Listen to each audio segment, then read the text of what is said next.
Hello, everybody. Welcome to another Doc Labs live event webinar that we're excited to share with you. I'm Richard Esplin. I'm the head of product at Doc Labs, and we're excited today to talk to the team at Daon.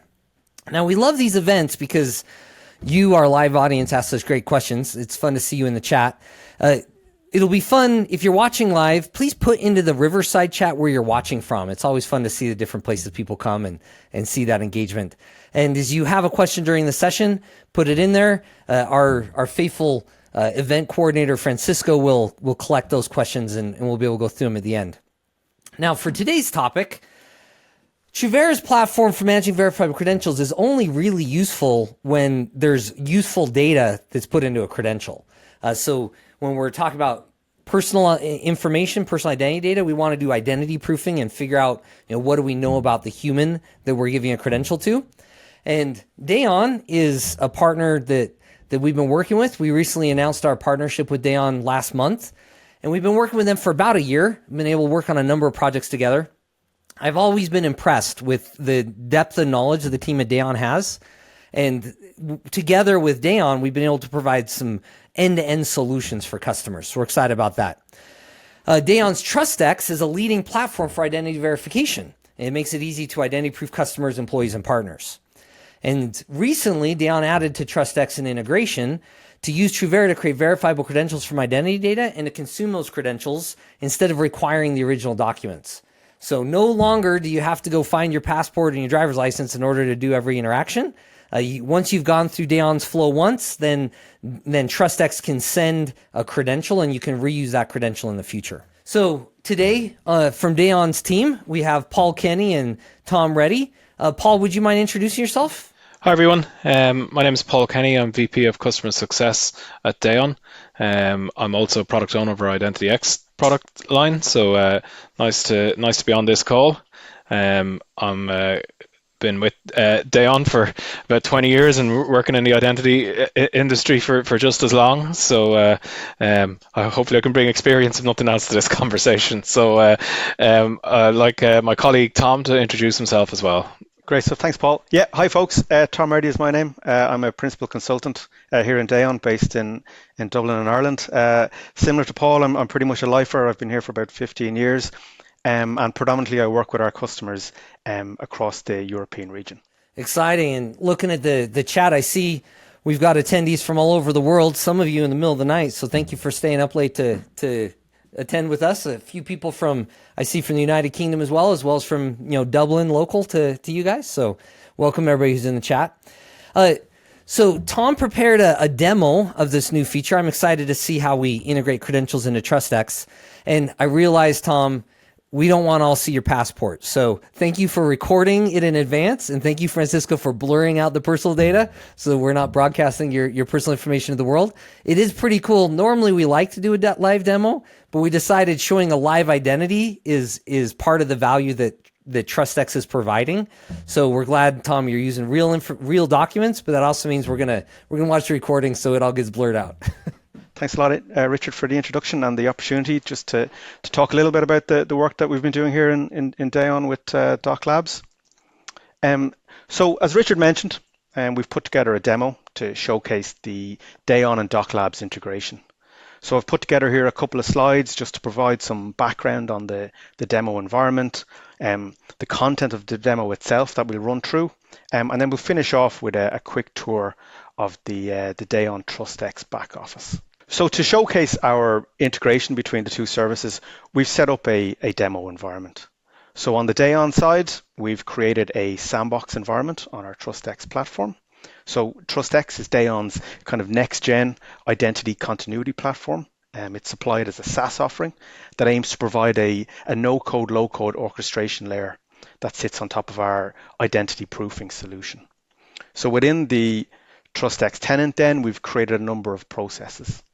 And each of these process flows represent a specific user journey where we chain together a sequence of events and activities to build a full end-to-end user experience. So integrated into these flows then, we've also created some cloud functions where we call out then to the Doc Labs API to issue various verifiable credentials. So on the Doc Lab side itself then, we've set up Daon as a participant in the Doc ecosystem, where we'll play both the role of issuer and of verifier. So we've created multiple schemas then within the ecosystem. Each of these support a different credential type, which we'll populate with attributes that we capture from the customer during the TrustX process flow. And then finally, I've downloaded the Truvera wallet from the App Store. So our demo is broken down into two broad user journeys. So in the first demo, we'll use TrustX platform to perform a full IDV flow. This will result then in a verifiable credential being issued. So this kind of simulates a typical customer onboarding process. So TrustX then orchestrates this flow. It's responsible for capturing an identification document and a selfie from the customer. It runs a number of liveness and authenticity rules against the data that's been captured. We'll also perform actions such as cross-referencing selfie to photo ID, validating the various different components of the ID document. And once all of these evaluation checks then pass, we'll call out to the DocLab API to issue a new primary credential, which will be provisioned directly into the Truvera wallet. So this new VC then that we create and provision contains attributes that have been captured from the customer during the IDV flow, including a biometric binding identifier. So this allows us to link back to the user's selfie biometric, which we've captured, which supports the ability to perform subsequent authentication of that user's identity using their selfie biometric. So we're using QR codes as a simple way to initiate the TrustX process flow, although I would mention that we do have a number of alternative integration patterns available to kick off the TrustX flow, such as sharing OTPs or URLs, and really this can be tailored based upon your business requirements and your various use cases. So for all of these demos, as Richard mentioned, I'm using my own personal real identification document. So in my case, it's my Irish passport. So to maintain privacy of my PII, as Richard mentioned, we've pre-recorded these flows and we've blurred out any sensitive data that's being captured. So the TrustX platform doesn't support backdoors. We don't have workarounds for fake documents. It's really proving out the fact that we have quite a robust document authenticity capability within the platform itself. So I'm going to jump over then to my first recorded demo. Cool. So just some background on what we have presented on screen then. On the left-hand side, we have the TrustX back office where we've created a new QR code. So this, as I mentioned, initiates the IDV process. On the right-hand side then, I have a screen share of my iPhone where we have installed the Truvera wallet, and we'll use the front-facing camera to scan the QR code to kick off the IDV flow. So as a step one, we scan our QR code. This will then launch the process flow within TrustX. And the first step then is presenting the journey that we're going to take the customer on from unknown to known and trusted. So our first step then is going to be to capture consent. As we're capturing obviously sensitive data from the customer, we need to ensure that we have consent in place. The next step then is where we present a form to the customer where we're prompting them to enter an email address. So for our demo, we're using that email address as an identifier to map to the Truvera Doc wallet where we will subsequently provision the credential. So once that information is captured through a form, we'll then present an instruction screen. So what we can see here is that we have chained together a sequence of steps where we present to the customer. These are all customizable and can be changed and removed and added as we see fit to build out that journey that meets your business needs. So in our case, we present an instruction screen. This really is there to help line the customer up to perform a selfie capture so we ensure we get a good quality image. So our next step is starting the front-facing camera. So as we can see here at this point, we're analyzing the video feed, and we're providing real-time feedback to the customer. Again, it's the aim is to get the customer into a position where they get a good quality image. And once we have analyzed that video feed and selected a good quality selfie, it gets captured and it gets transmitted to the server for processing.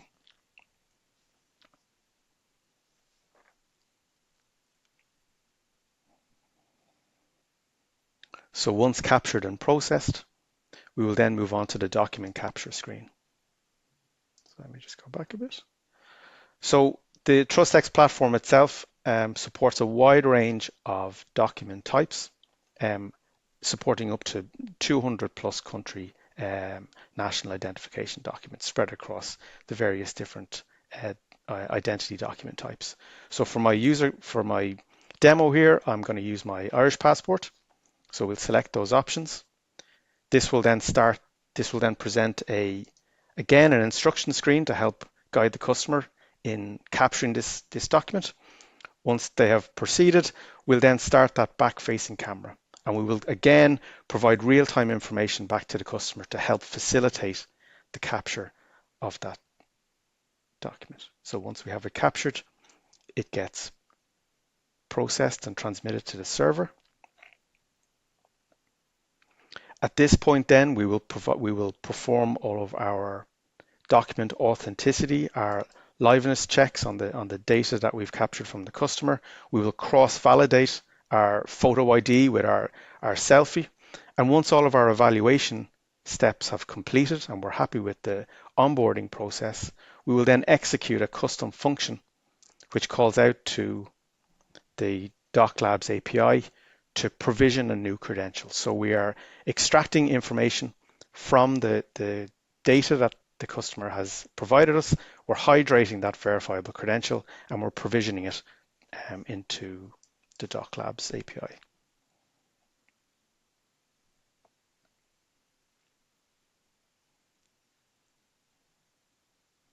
So once we open our Truvera wallet and we refresh, we will see that credential then being made available and loaded into the wallet.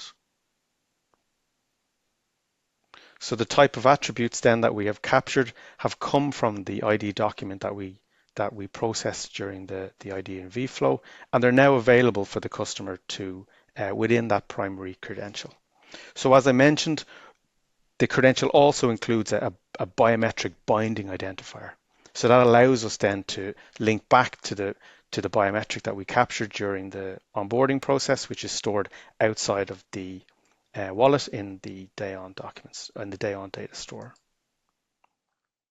And to clarify that biometric ID that you're showing, that's not the actual biometric. It's not like a hash of the picture. It's more privacy preserving than that, correct? That's exactly it, Richard. Yeah, it's simply an identifier for the biometric itself. And then during verification, if I'm using the same biometric system, if I'm using TrustX to generate that same biometric, I'll get the same identifier out. So then I can say, look, I'm the same human that's sharing the credential back. That's exactly it. Yeah. Perfect. Cool. So if we jump back on then to the TrustX back office, we can then view all of the information that we've captured during this ID&V flow, and we can drill down into see all of the information that's been captured and processed. So for example, the selfie data that we've captured, we can see all of the liveness and quality assurance that we've applied to the image. We can see the matching between the image from the document and the selfie that we've captured. And we can also then see all of the document authenticity checks that we have applied on the server for the passport photo that was sent up. So we can ensure that this is a valid real-world document. Combined with that, then we also have extracted all of that information from the passport using our OCR process, and that again is made available through the back office. So the final point then to show on our process instance on the TrustX back office is the cloud functions that we've executed. So in our case here, we have a custom function that calls out to Doc, and we can see all of the information that's been captured and processed, as well as the result from Doc as well. That's pretty slick. It's great to see how easy it is to integrate credential issuance into the onboarding flow where you do the identity proofing. I did want to check the TrustX mobile app that they're using to make the picture taking so easy. Is that embeddable into an existing app? Is it available through an SDK? Yeah, so we have two main approaches for consuming the TrustX platform. We supply client-side SDKs that can be installed directly into a customer's existing mobile app. And we also have the ability to perform all of this capture through a web browser. So in scenarios where the customer doesn't want to install any specific mobile app, we also have the ability to simply to redirect them to a website where all of the screens can be hosted. Excellent. So the same way that we can embed the Truvera wallet into an existing app, a bank app or a travel app, you can embed the TrustX app into the TrustX SDK into the same app and get that integrated experience all in a single flow. That'd make a really powerful solution. Yeah, exactly. And again, you probably noticed that the color schemes and the icons were all kind of default Daon ones. The platform allows you to specify the type of skinning that you want for all of these screens so that it aligns with whatever your existing corporate color schemes and icons may be. Slick. So now, how do you build this? What's the back end process? Yeah, well, I'll tell you, Richard, what we're going to do is I'm going to just finish off with a second demo that we have. And the aim here is really just to cover a separate use case, which is where we may want to subsequently authenticate that customer using a biometric check, if that's okay. So our second use case here, as I mentioned, covers a scenario where the verifier may wish to biometrically validate the wallet holder. So this could be, using scenarios where we wish to ensure that the person who set up and registered for the wallet is still in possession and is present at a specific point in time. So during this flow, which is a slightly shortened version, we challenge the user to provide a selfie that'll be matched against the biometric tied to that primary credential that we previously provisioned into the wallet. So again, TrustX orchestrates this selfie capture. We'll capture that selfie and match it against the biometric stored for the wallet holder. And if all of the matching and liveness checks all work out, we will then issue a secondary biometric match credential. So this secondary credential has a limited lifespan and can be used really to confirm, as I mentioned, that the wallet holder is present, is biometrically verified, and is in possession of the wallet. So again, similar to our previous flow, we'll use a QR code to initiate the TrustX flow. In this case, we will actually use additional parameters when creating that QR code to specify the biometric binding identifier, which allows us then to link the verification check with the biometric that we've got stored for that wallet. So the final step here really is just also is just to show how that credential could be subsequently verified directly through the wallet. So in that case, we've created a very simple verification request on the Doc Labs back office, which will be processed directly by the wallet. So if we're okay, I'll just jump over to my second demo. Cool. So as I mentioned, in this scenario, it's a much shortened process, and it allows us to initiate a TrustX flow that simply asks the customer to perform a selfie. So once that selfie is captured and transmitted to TrustX, we will perform a verification against the enrollment biometric credential. If that's successful, then we will provision a new credential into the customer's wallet. So as I mentioned, this secondary credential has a limited lifespan with attributes that are related to that verification check. So as we can see on the right-hand side, we have a secondary credential, which represents our biometric check, and we have a number of limited attributes that we can then share. So if I just run this one on a little bit then, what we can do on the left-hand side is just jump over to the Doc Labs back office. We've created a very simple verification request here that will be processed directly on the wallet. So as we scan that QR code, we can then select our new temporary credential and share specific attributes. So in this case, we're simply sharing the fact that the verification has happened, that the attribute, that the credential has been provisioned, and that it hasn't expired yet. So what we'll see is that those attributes are shared with Doc to be verified.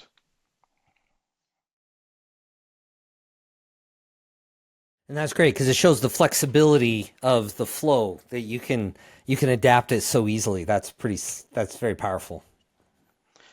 That's exactly it. So as we've kind of demonstrated here, we've created a number of process flows based upon different user journeys. So the idea to finish off the demo and just to kind of show how straightforward it is to create these processes within TrustX and deploy them, we'll have a very quick tour of the TrustX back office. We'll create a new process. We'll plug in our Doc Labs cloud function and we'll deploy it. Cool. So the TrustX platform itself comes with its own web-based console. So I will start by logging in.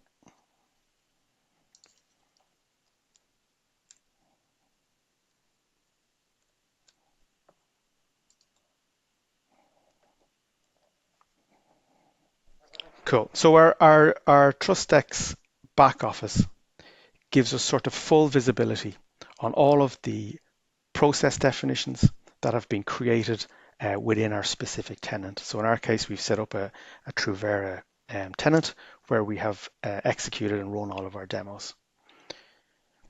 So the back office then allows us to, as I mentioned, to monitor both at a macro and at a micro level all of the process definitions and each instance that's been created of those. And it also gives the customer the tools to be able to enable them to design and deliver their own targeted user experiences. So what we can see here on the left-hand side is our navigation bar. It gives us the opportunity and the ability to drill into each of the various features within the TrustX back office. So for example, if I click on process definitions, we can see all of the definitions that we've created. We have the ability to create new ones, as well as drill in, update and version existing ones, and also view the number of statistics around all of the process instances that have been carried out for that definition. So as I mentioned, we also provide customers the ability to create cloud functions. So these are our custom scripts that the customer can design to execute specific actions, such as calling out to external services for data validation or for AML checks. It allows us to call out to registered agencies to perform kind of risk assessment checks on the data that we've captured during the process definition. And in our case, it also allows us to call out to the Doc Labs to provision new credentials. So these cloud functions themselves then can make use of cloud secrets. So our cloud secrets can be things such as long-lived JOTs or URLs or static variables, and they're typically used to help secure and to facilitate outbound communication from TrustX. So as well as that, then we have the ability to create themes. So as I mentioned, themes are our ability to create color schemes and icons that can be attached to the process definition, which will give the process flow the look and feel of our customers' product set and corporate identity. So what I have done quite quickly is I've taken Doc Labs sample credit union, quote and credit limit, and what we can see here is we've skinned all of the pages to look and feel like that. So all of our color schemes, our icons have all been changed then to align with the color scheme for that specific product. In our integration lab then, we have the ability to create custom forms. So this gives us the opportunity to collect additional information from the customer. In the case of our first demo, what we did was we captured an email address. And this can be as simple as a kind of a drag and drop approach to create those forms. We also expose the underlying JSON in case there's the need to do any specific changes at a coding level. But again, the creation of all of these components doesn't require any pre-coding knowledge. To finish off then, we also have the likes of webhooks and email templates where we're able to call out to external systems to notify them of the change in process instance status, alert end users of completion, or also simply just allow TrustX to call out to the applications that wrap the process flow to alert them of state. So what we'll do just to finish off our demo is then we'll create a new process definition. So we go up to our process definition option, we'll click on new. So TrustX gives you the ability to either use to start from scratch, where you create your own process flow from blank canvas, or you can pick some of our own templates. So we've created a number of templates that meet sort of typical business use cases, and what they allow you to do is to have a predefined, pre-canned process flow that's ready to go and requires only minimal changes. So in our case, we'll select our identity verification template. This gives us the ability to have a pre-canned flow where we capture a document, we capture a selfie, and we perform all of our typical liveness and authenticity checks. So on the left-hand side then, we have our command palette. This allows us to drag and drop the predefined activities to help augment or to change the order and the capabilities of the product flow so that they meet the customer's end-to-end journey expectations. So if I go full screen, I zoom out a little bit, what we can see here is that all of our activities that are chained together represent the journey that the customer goes on. So for example, our face capture, our validation checks, our document selection, all of the authenticity checks that we apply to that documentation, and all of the results as well that are captured. So for example, if I was interested in adding a new cloud function that calls out to Truvera, I would simply select a custom cloud function from our palette. I would change the flow to include that new cloud function as such. We will then look at the details of the content of that cloud function. We would select our new predefined function, which is called doc issue credential. That also allows us to input custom parameters directly into the cloud function from data that we have captured during the process. So for example, if I click process variables, I have the option of passing in the identification document. So this gives that cloud function access to all of the information that we have captured from the customer for that document. And can you show the options in the value dropdown again? So you have doc issue credential, issue the biometric credential, the under the function name. Yeah, of course. So you can do the biometric, you can do the issue credential, you can get the selfie, you can check the age credential, create the biometric. That's pretty slick because that's most of what you'd want to do, and it's just a drop-down integration done. That's awesome. Pretty much, yeah. So these are all, again, these can all be chained together based upon your use cases. The complexity or the number of functions that we apply to each process definition is completely customizable. And again, as you can see, it's all sort of presented as this business process management designer, where it's a real drag and drop kind of approach to creation. So I'll finish off very quickly because obviously we'll need to know where we're sending all of our credentials, and I can click our doc API secret,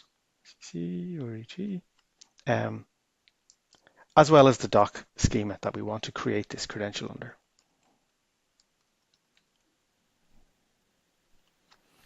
And that you get both of those values out of the Truvera console, our back office, to do that integration. That makes sense.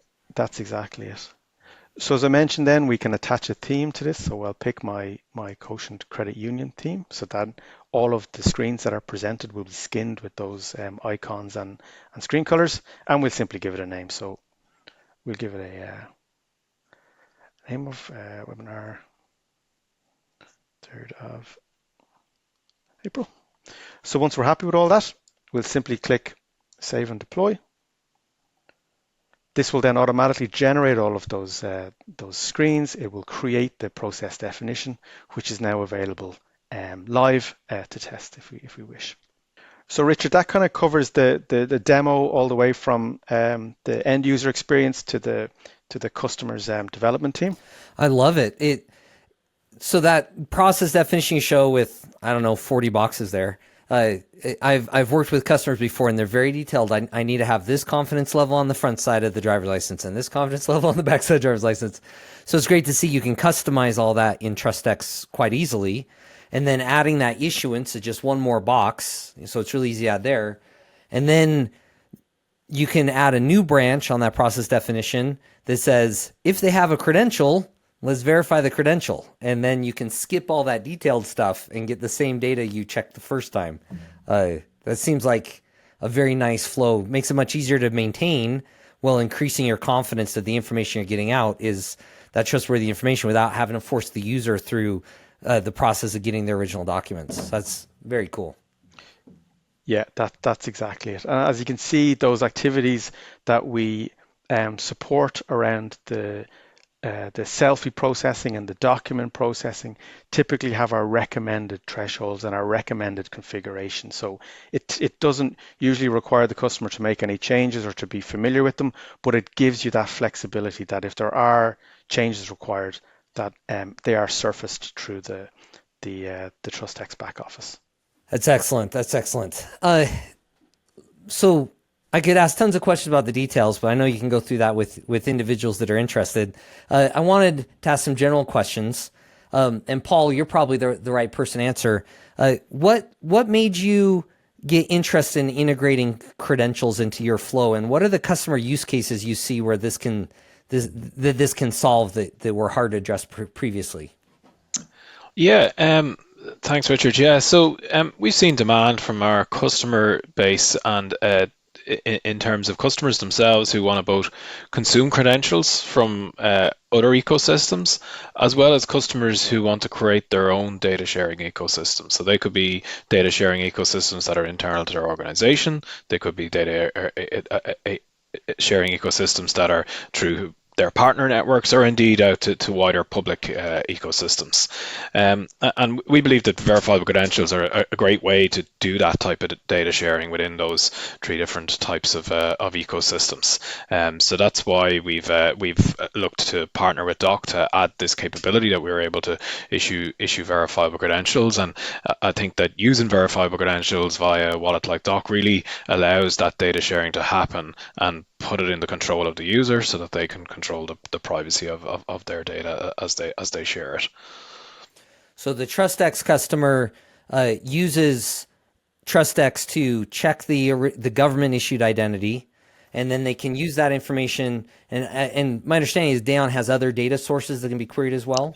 Yeah, so you can use TrustX to both sort of issue that, let's say, core identity and validate that by any means supported by TrustX, which can be, as Tom showed here, a passport. Equally, it could be a presentation of a mobile driving license from a government wallet.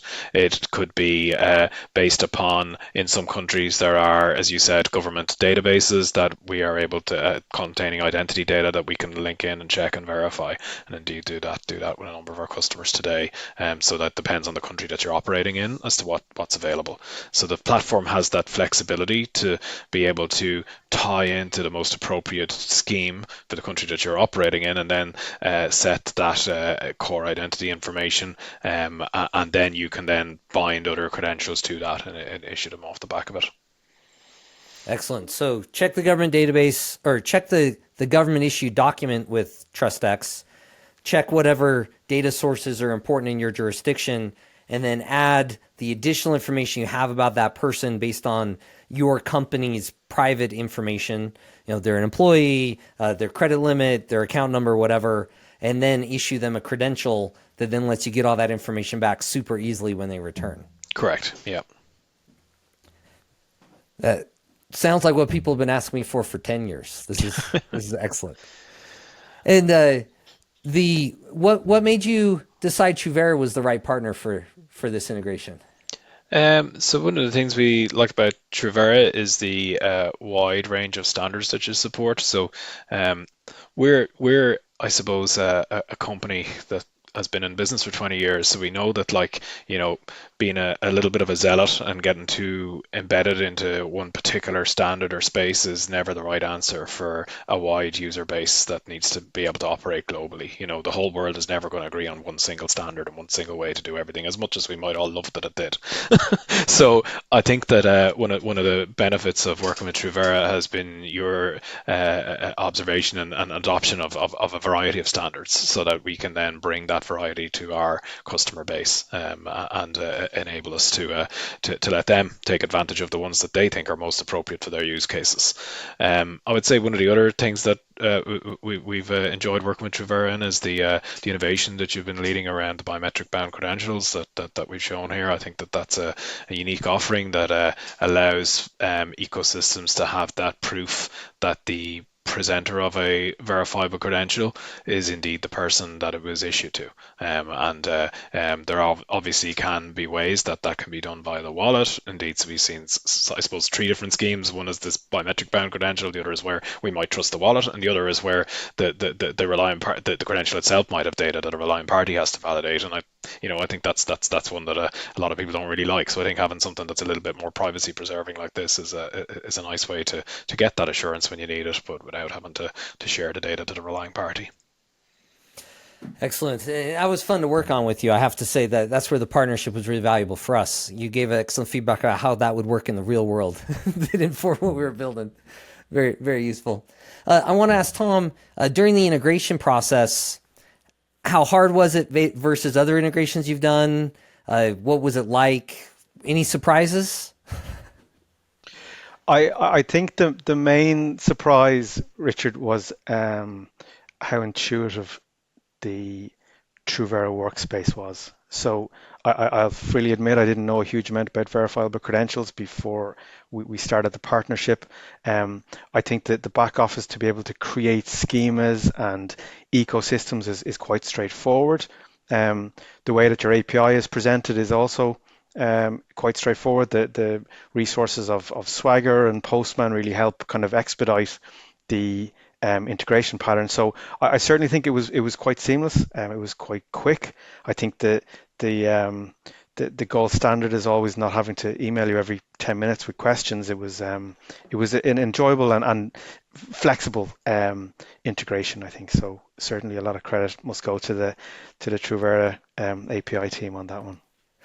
Well, I'm going to take that part of the recording and send it to the team. They're going to love it. we did have to go back and change that API many times over the last 5 years to try and make it easier to use. So I'm glad that paid off. Yeah, for sure.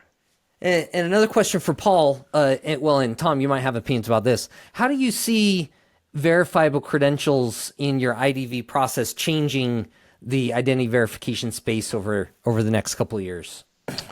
I suppose the main thing is thankfully people will be doing less of the process that Tom just showed, where you're having to scan your document and share that with relying parties that sometimes you mightn't even have a relationship with, and you're giving them the most key data that you could, when maybe all they need to know is that you're over 18 or something like that. So I think that's probably the key one is going to be providing ways for people to assert things about themselves without having to give away everything, and also just not having to do that process all the time. Not having to carry around that in your pocket just because you decide to sign up with some digital service that I want to go and ride a scooter, and next thing I'm having to take out all the old stuff from my wallet, old-fashioned pieces of plastic and things like that. So I think just being able to make that whole process a lot smoother is going to be one of the really cool things that comes about from this.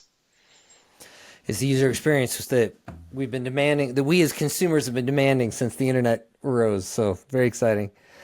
Tom, do you have anything to add? No, I think Paul certainly covered it well. We're definitely seeing some of our customers in Europe really interested in leveraging the power of that wallet, to be able to carry around that credential without having to constantly root in the drawer for an ID document. Yeah. Yeah. And I think that the power is not just in these, core identity linked pieces of data, like we mentioned earlier, Richard, being able to also have these maybe business level attributes that can be, again, stored in the wallet and then shared with the consent of the user. Think about organizations that might have multiple brands where maybe they would like, to be able to take advantage of customers who work with multiple brands, but maybe can't share the data directly and shouldn't be to preserve privacy. But it would be great if the customer could decide, actually, rather than me entering all that again, I'm going to allow that customer, that brand, those two brands I trust, I'm going to share that data, and they can trust each other and know that the data is verified. So I think it solves data sharing problems in a privacy preserving manner, and these data sharing problems, to do them in that way, is something that's been demanded more and more by users.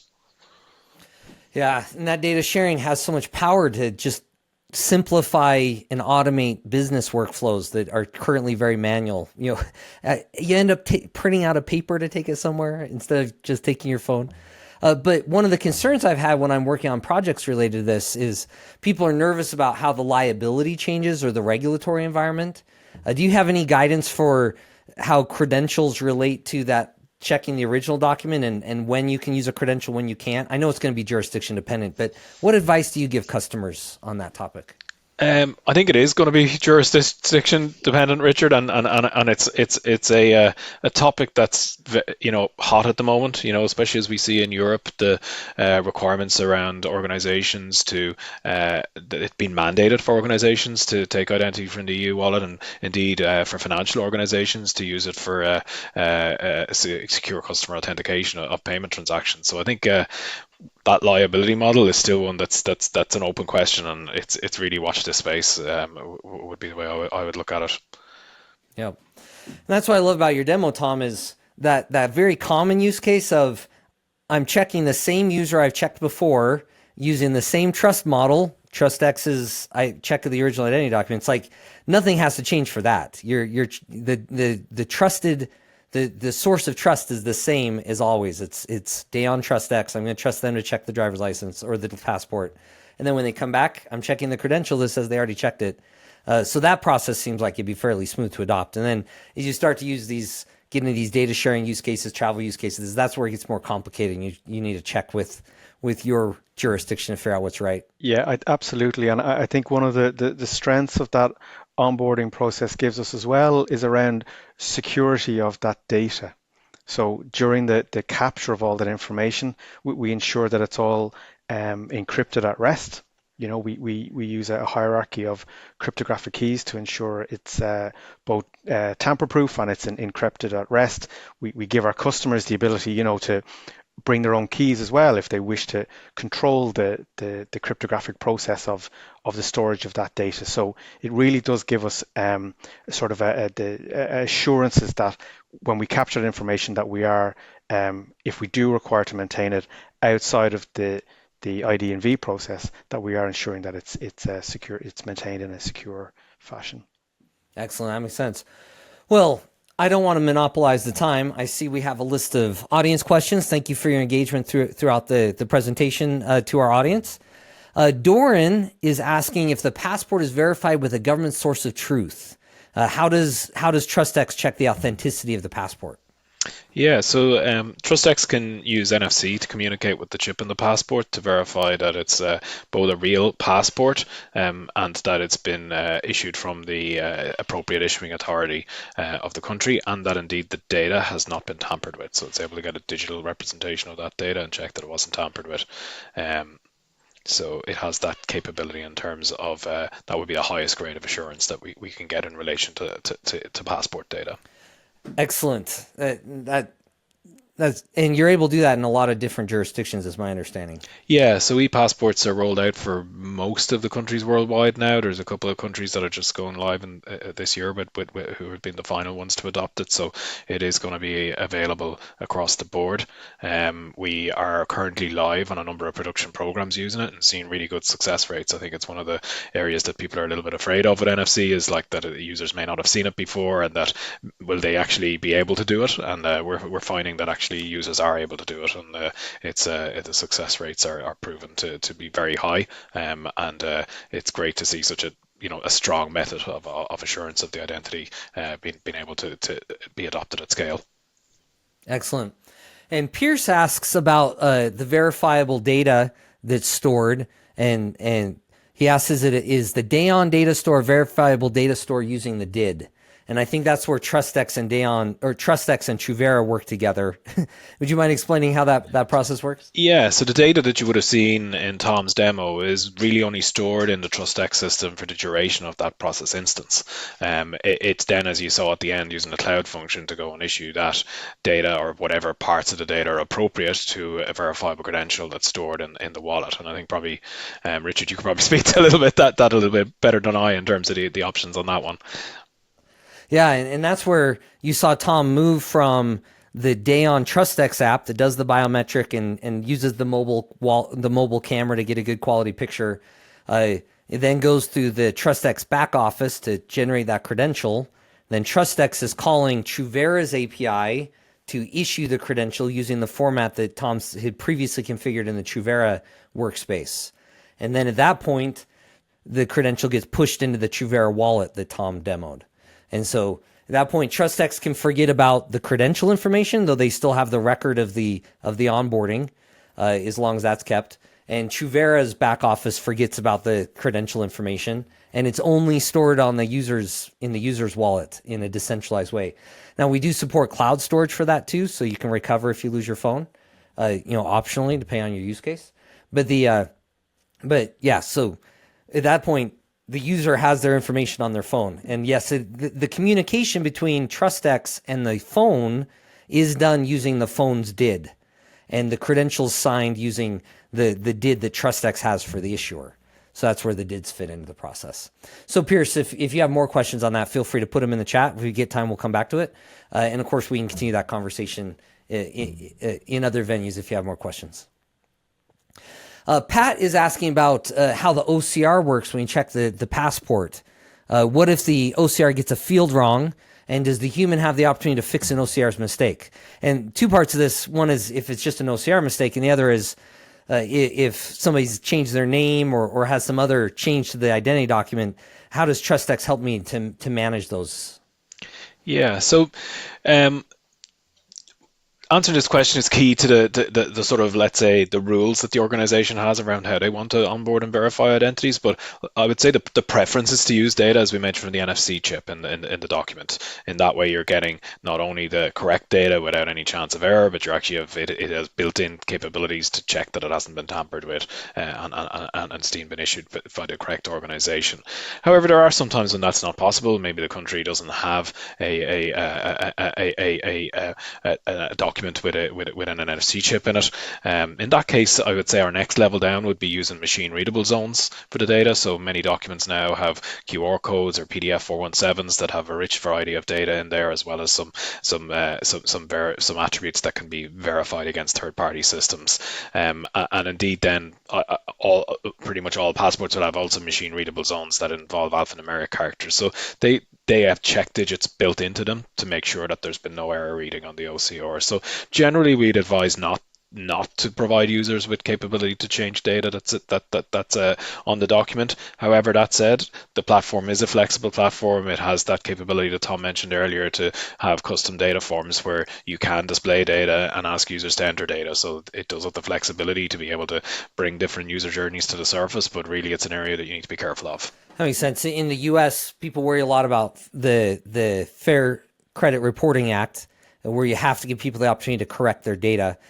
of course, why are they sharing a passport if they know the data's wrong? But TrustX would allow them to go in and say, this, I need to talk to customer support about this or this item that might be Yeah, incorrect. as well as then being able to, through that flow diagram that Tom showed, being able to maybe have alternate paths that if the user chooses to then correct the data, maybe they enter a different path where they're asked to do something else to give a different to keep that level of assurance and show that level of assurance as being high enough for the scenario that they're in. And indeed, just as I mentioned, level of assurance, it might be worth mentioning that the data structure that TrustX uses for sharing data aligns with the OpenID for identity assurance specifications, which has this concept of level of assurance there around how the document was actually authenticated. Was it authenticated to the highest level using NFC, or was it something lower than that?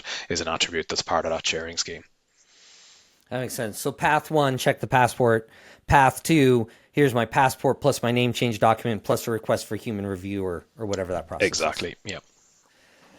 Very flexible, very powerful. Mucal, apologize if I mispronounced your name, asks in a business to consumer environment, say in a retail store, what would the step-by-step process be for a retailer to verify somebody's credential if presented by a consumer? So how do you picture this happening in the real world? Have you dealt with that? Yeah, so it really depends on the scheme. So a lot of we've been working with some schemes involving wallets where they are designed in that person-to-person interactions, and the wallets will have capabilities in there to help in that scheme where the data is actually displayed in such a way that the person in the premise can scan a QR code and verify data on their own system, or indeed some of the wallets have even simpler mechanisms where they just allow people to present the information in a way that can be visually verified by the user. So there's a number of different ways, and I think probably Richard, I'd say you probably can speak a little bit more as to what the doc wallet capabilities are in that area. Yeah, and we've seen two common approaches. The first is the retailer has a QR code, and it's like, show your loyalty credentials so you can get a discount or whatever, and the user scans that, and then that can be processed at the point of sale system. The other scenario is a kiosk where I mentioned that cloud wallet before. You can store that data in the cloud, and then the user can log into the kiosk using. And this is one we worked on in a POC for a customer to be able to show you could use your Daon biometric. You walk up to a kiosk. You don't have your phone. You don't have any of your credential information. You provide your email address to look up your biometric template, and then Daon's TrustX can take that picture, compare with your previous credential template, and then share that credential so you can process deal with that interaction. We also, of course, deal with tickets. I'm trying to get into the stadium or whatever. This is an area where the wallet can be customized. We haven't built it into the SDK yet. We're going to, is to be able to display the ticket QR code on your phone, and then they can read that as you go into the stadium or whatever that use case ends up being. I think another strength of the doc wallet there as well is around this concept of selective disclosure. That in a merchant scenario where you may be needing to prove age, or you're purchasing alcohol, or you're maybe betting or something, that the ability to just disclose that you're over a certain age as opposed to sharing your entire identification document or your date of birth really does give a huge amount of strength to the possession, and also reassurance to the end user that they aren't having to share huge amounts of personal information just to complete a single point of sale operation. Absolutely. Next question will go to Pierce. He asked, would it be fair to say that Daon's platform could be used by qualified trust service providers, QTSPs, as defined by eIDAS 2.0? And what's Daon's plans for participating in the eIDAS 2.0 ecosystem? Yep, that's very much the case, and we are used indeed at the moment as part of that fabric for some organizations. And furthermore, we're actually in the process of attaining certification for the latest iteration of those applicable standards for under the eIDAS 2.0, which were recently published. So that's something that's underway at the moment. Excellent. And I know that the implementing acts are coming. It's getting more detailed. I think we better understand how that's going to be in real world, but it's still fast changing. So I'm glad that you're tracking the details, Paul, to make sure that you can play well in that ecosystem.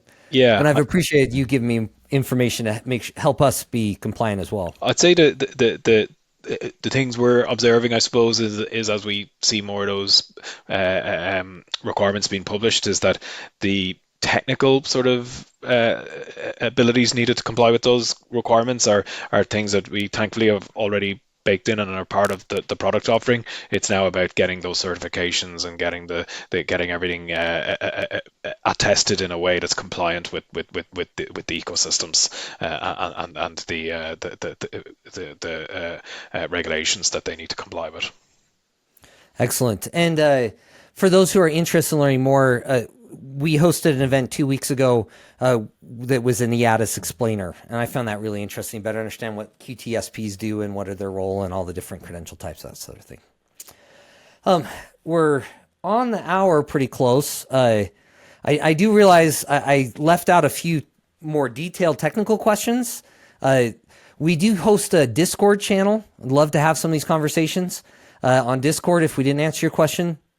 There's questions about credential formats, key methods, DID methods, the details about how the NFC works. Please come into the doc Discord and we'd love to answer those questions. But the general answer is we try to be really flexible on credential formats. We try to adopt what our customers need for the ecosystems they're playing in. And I have specific opinions about the advantages of some methods versus others, but we try to be really pragmatic about what our customers need. And there's one question from Dan about can a customer request a real-time report of the companies using the identity wallet for checking their own credentials? And the credentials, once they're issued by TrustX doesn't get any view into how those credentials are used unless TrustX is doing the verification. But we do allow, Truvera does have a specific credential format we call ecosystem-bound credentials, where the cryptography ensures the credential can only be verified by somebody in the ecosystem. So we do support the open standards for people that want to make sure their TrustX credentials can be used, broadly. But we also support these locked credentials, these ecosystem-bound credentials. And those ones, we don't track the holder's information, but we do see which verifiers checked which schemas. And that allows the verifiers to be billed for the use of those credentials, and then issuers can get paid. And what's really nice about what Tom was doing is by saying which schema that he's issuing, that ties into the ecosystem, and you can then issue these locked credentials and make sure that you can then charge for the verification and pay the issuer for their use. And that gives Daon a really nice way to participate in the long-term downstream uses of these credentials. But that's a configuration option. Paul and Tom, is that a fair summary of how TrustX works with the ecosystem-bound credentials, or have you played with that feature at all? Yeah, no, I think you've covered the capabilities of it there, Richard. And like I said, that's one of the reasons we're partnering with Doc is the ability to be flexible about the formats, to be able to offer these value add features that we certainly see many of our customers asking for, while at the same time being able to play with the open standards and comply with the requirements that some frameworks have in that respect. So I think having the best of both worlds in the same platform is really powerful. Absolutely. And that leads to Constance's question about, is it possible for a verifier who's not a Daon customer to verify credentials issued by Daon? And that really depends on the format that's selected. If you're selecting a standards compliant format, then anybody who supports those standards can verify it. Now, in the real world, standards compliance is a tricky target to hit, but we treat that as bugs we need to fix if it comes up that there's a mismatch. But if you pick that ecosystem bound, then it would require somebody to be part of the ecosystem that was used to create the credential to verify it. I think that hits the questions. I do appreciate the conversation, all the great questions the audience raised. It makes the events much more fun. They were already fun, but it makes them even more fun. We can continue the conversation in the Doc Discord server. You can get that in our documentation portal, and there's a general chat channel, and we can talk about linked data, credential formats, and when to use DID key and when to use our other DID formats. That'd be great to continue that conversation. And Paul, Tom, how does somebody get in touch with the Daon team if they want to learn more about TrustX? I think the best way to get in touch is probably via our website. There's some channels there which allow interaction direct to our team. And if you want to find out more about the platform or get a personalized demo, please link us in there, and we can share you sandbox environments to try it out, and documentation and so on. So that's definitely the best place to start. And I found that the Daon team's a wealth of knowledge. So if you have questions about these topics, it's a great place to go. And of course, you can find more about Doc Labs at doc.io, and Truvera.io allows you the 1 month free trial where you can play with everything, give full access to the system, and give it a spin, see how it works. With that, again, thank you to our panelists. Thank you, Tom. I know it took a lot of work to put together the demo and clean it up and present it. Thank you for your time. And I know it was a side job. Thank you for doing it while you're supporting your various customers. Very grateful for that. And I appreciate the live audience and anybody who's watching online. I look forward to collaborating with you, either reaching out directly or in our Discord channel. Yep, thanks to you, Richard, as well, for the opportunity and for setting all this up. And yeah, I like you, love seeing the questions come in on the chat. It's it's great to see. Thank you. Thank you.